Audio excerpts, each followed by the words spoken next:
عبداللہ بن عمر اور عبید اللہ بن عمر بصرہ سے گزر رہے تھے ایک جنگ سے واپسی پر، تو حاکم بصرہ نے آپ کو کچھ پیسے دیے کہ یہ مال غنیمت میں جا کے جمع کروا دینا، اور پھر خود ہی مشورہ دیا کہ عراق کے اندر فلاں فلاں چیز بہت سستی مل جاتی ہے اور حجاز میں ان چیزوں کی قیمت زیادہ ہے، تو اگر آپ ایسا کر لیں کہ یہ ان پیسوں سے خرید لیں اور جا کے مدینہ المنورہ میں فروخت کر دیں، تو جو زائد پیسے آپ کمائیں گے وہ آپ کے ہوئے، اور یہی اشرفیاں جو میں نے دی ہیں آپ کو، اتنی اشرفیاں بیت المال میں جمع کروا دینا۔ تم نے محنت کی ہوگی، تجارت کی ہوگی، تو جتنے بچیں گے وہ آپ کے ہوں گے۔ تو انہوں نے کہا بہت اچھا، وہاں سے مال خرید لیا، مدینہ المنورہ میں آ کے بیچ دیا۔ جتنی اشرفیاں انہوں نے وہاں سے دی تھی بیت المال کے لیے، اتنی بیت المال میں جمع کروا دی۔ حضرت عمر رضی اللہ تعالیٰ عنہ کو پتہ چلا، بیٹوں کو بلایا، کہا کہ سنا ہے تم نے کوئی کمائی کی ہے؟ کہا جی ہم نے تو تجارت کی اور جو مال لیا تھا اتنا مال بیت المال میں جمع کروایا ہے۔ کہا تم بیت المال کے پیسوں پر کمائی کی ہے، وہ پیسے بھی تمہیں بیت المال میں جمع کروانے پڑیں گے۔ یہ عمر ہیں رضی اللہ تعالیٰ عنہ۔ رومی شہنشاہ کی بیوی سلام بھیجتی ہے حضرت عمر رضی اللہ تعالیٰ عنہ کی اہلیہ کو، تو وہ 1 دینار ادھار لے کر کے اس کا عطر خریدتی ہیں اور شیشیوں میں ڈال کر کے ان کو بھیجتی ہیں کہ چلو ایک رواداری کا اچھا ثبوت فراہم کیا جائے۔ تو وہ واپسی پر انہی شیشیوں کے اندر قیمتی موتی بھر کے بیچتی ہیں، جواہرات بھر کے بیچتی ہیں۔ حضرت عمر رضی اللہ تعالیٰ عنہ فرماتے ہیں لاؤ یہ سارے جواہرات، سب کو فروخت کرتے ہیں، 1 دینار اس کو دیتے ہیں، باقی بیت المال میں جمع کر دیتے ہیں۔ تو جب اپنی زندگی اتنی محتاط ہوگی، اتنی خوبصورت ہوگی، تو پھر کس طرح کوئی گورنر زیادتی کر سکتا ہے؟ تو حضرت سیدنا عمر رضی اللہ تعالیٰ عنہ نے اپنا طرز زندگی اور انداز معاشرت اتنا سادہ اور اتنا خوبصورت رکھا کہ اس کے مطابق تمام گورنروں کو ڈھالنے کی تلقین کی۔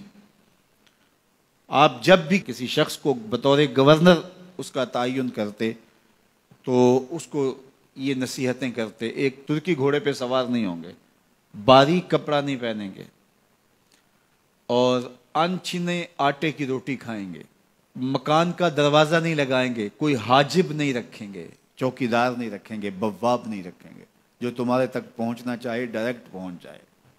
اللہ اکبر۔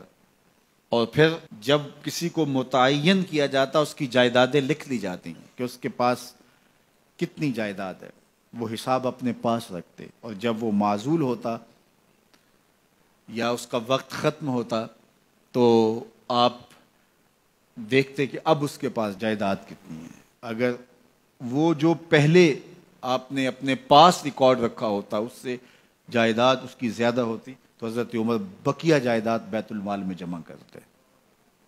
اللہ اکبر۔ اور یہ کیسے تھا؟ گورنر بول نہیں سکتا تھا، اس لیے کہ حضرت عمر کی اپنی بود و باش بھی اسی طرح کی تھی، اپنا طرز زندگی بھی اسی طرح کا تھا۔ مال غنیمت میں بہت ساری چادریں آتی ہیں جو سب کو تقسیم کر دی جاتی ہیں۔ خطبہ جمعہ دینے کے لیے آئے تو ایک شخص کھڑا ہو گیا، عمر خطبہ بعد میں سنیں گے، پہلے یہ بتائیں کہ یہ جو تم نے قمیض پہنی ہے یہ کہاں سے آئی؟